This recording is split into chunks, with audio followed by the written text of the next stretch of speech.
Hey everybody, it's Jane and Mike from Earth Care Farm.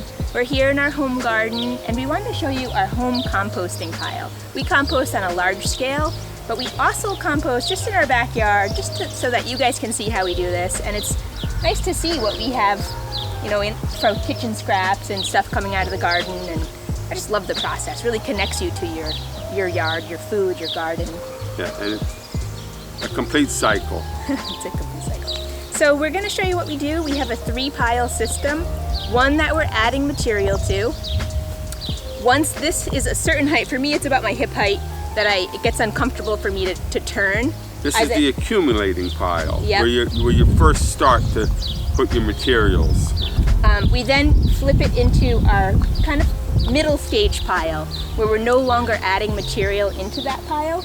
We're just letting it break down, letting those microorganisms and earthworms do their work.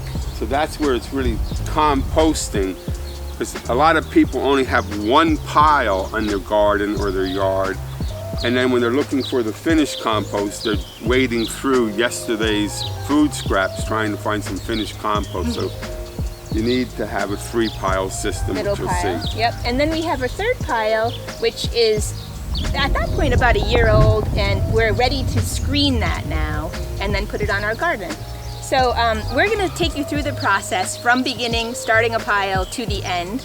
And we have 2 helpers today, my son Cooper and his buddy Nathaniel, who are going to help us because it's a bit of work to turn them all. But we hope that you guys all, again, you'll notice we don't have anything fancy here. We are in a fenced-in garden, so that's helpful to keep dogs and neighborhood critters out. We have a pitchfork, a shovel, things you probably have on hand. So, and it's important to have a 5-tine, it's called a manure fork, but that makes it much easier than some of the other pitchforks to mix your materials. Yeah, but nothing fancy. Right. All right, we're gonna get started.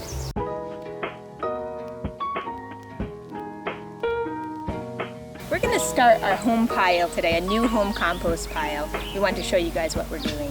So this is stage 1. We've accumulated some carbon or browns material. What we've used for that is wood chips, which we have plenty of around here.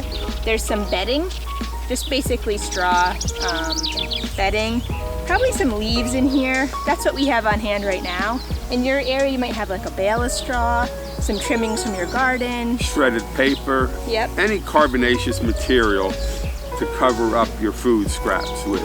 So we have a full wheelbarrow full. We like to keep a wheelbarrow full on hand kind of all the time. It lives down here. Yeah, and we'll show you. I'm just gonna dump some of this to start our base of our pile. So we've dumped our carbon. I then like to make a nice, neat little rectangle. We find that even treating your compost with respect is important, and sometimes just visually having it nice and neat makes you respect that pile more and makes it more enticing to use. So what I'm doing is I'm making a rectangle with a little bit of a bowl around the edge, like a carbon bowl. I'm not sure with the shadows if you guys can see that, but it's just nice and neat and tidy. And there's a good, I would say 6 inches of carbon on the bottom with this little lip of about 6 inches higher around the edge of more carbon. Then what we do is when we have our food scraps, which I brought some here, these are just our kitchen scraps. I then spread them out in here. For kitchen scraps in here, we've got some shell pea pods, we've got a lemon peel, some coffee grounds, some old flower trimmings. All your food scraps are compostable. We also use, if we have like some soiled paper towel, that's okay, or a coffee filter, something like that. Napkins. We then just spread it out. There's some acorns. My goats love acorns, but they don't like the tops, so I separate those out with my little 2-year-old niece. All right, so that's like a nice thin layer of the food scraps. You never want to just keep the food scraps exposed. That will attract animals. So we always then have the carbon on hand to do a little carbon layer on top. So I'm gonna grab that. That's why I left this in this wheelbarrow. Dumped it in. It's very simple to cover the food scraps, and that way it's mixed and covered, and you have the right ratios to make the habitat for the microorganisms that do the work of breaking this down. What we found is if you use about 5 buckets of the carbon material to 1 bucket of your food scraps, that tends to be a good rule for mixing the compost. The microorganisms, just like us, want a balanced diet of carbohydrate and protein. So Yeah. you're You like to think like a microbe when you're doing this.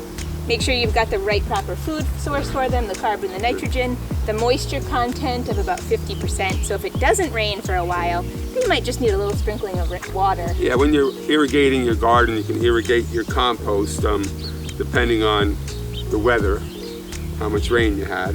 And what we'll do at this stage, we're not done here.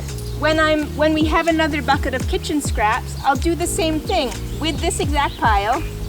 I'll make that little border edge.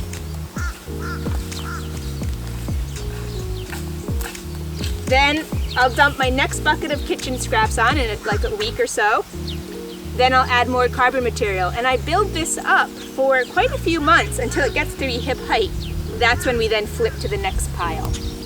So it's a great process, always going on. My entire life since I was a baby, this has just been part of my process. My dad always says you're developing that organic eye when you do this from a young age, because now everything I see, I think, ooh, that's compost, that's compost. And it's simple. You just need the 3-pile system. It's very, very simple. And that way you have your finished compost when you need it. You have an accumulating pile for all your new materials, and you have a composting pile. We know this won't work in an urban area. You do have to have a fenced-in yard, but I'm sure there's great resources out there that we'll try to link onto there for bins. There's all kinds of containers. Services that pick up as well. But man, if all of us were doing this, we would be making a huge impact on the earth. More nutritious food, soil, climate change would be impacted because so much carbon gets captured during this process. Just usurping that terrible methane cycle of food scraps going into the landfill, huge impact. It's a real solution for climate change besides growing healthy plants. Makes you think differently too.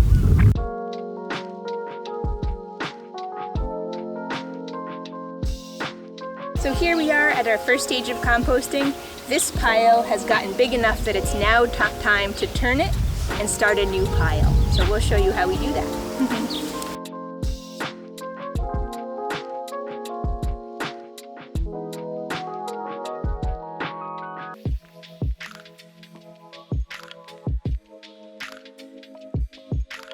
So here we are at the second stage. We're turning this pile, which it's accumulated, we got it to a certain size, had it rest here, not adding anything to it for at least a few months. And now it's really kind of looking a lot better, not fully broken down. We're now gonna take this pile and just move it over here. I got my 2 handy assistants here, Nathaniel and Cooper, and we're gonna move the whole pile.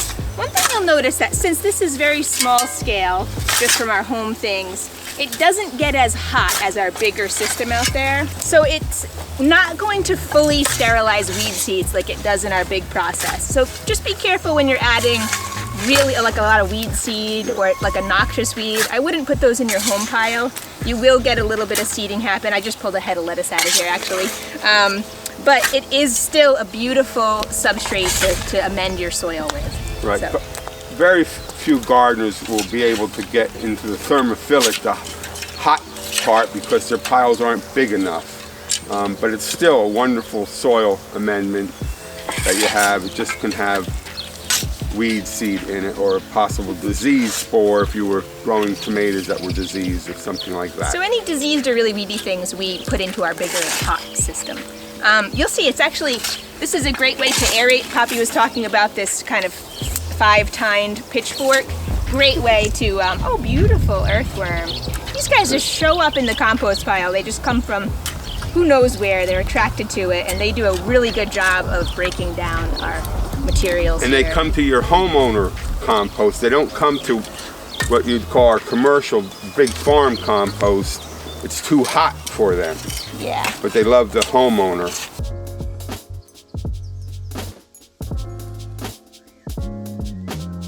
So here we are at the last process. This is my son Cooper and his best buddy Nathaniel. They are screening the compost. They're taking our finished compost, which is about a year old now, pushing it through our little handmade screener. This is easy to make, just a little wooden frame with some scrap wood, some, I don't know, what do you call this wire? Wire mesh. Wire mesh, to whatever gauge you want your screen to. And we just, you know, this design could be improved, but it's pretty simple.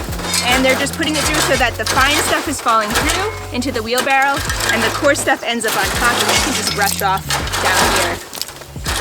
That way when you're growing a root crop like a carrot or something, it's not going to hit a big clamshell or a bone or a wood chip that hasn't broken down yet. You'll see what's not going to end up in the finished pile is a bigger wood chip. There's an oyster shell, we love seafood in Rhode Island. Little chicken bone or something here, and a fish pit. So these are just examples of what would not make it through your screener.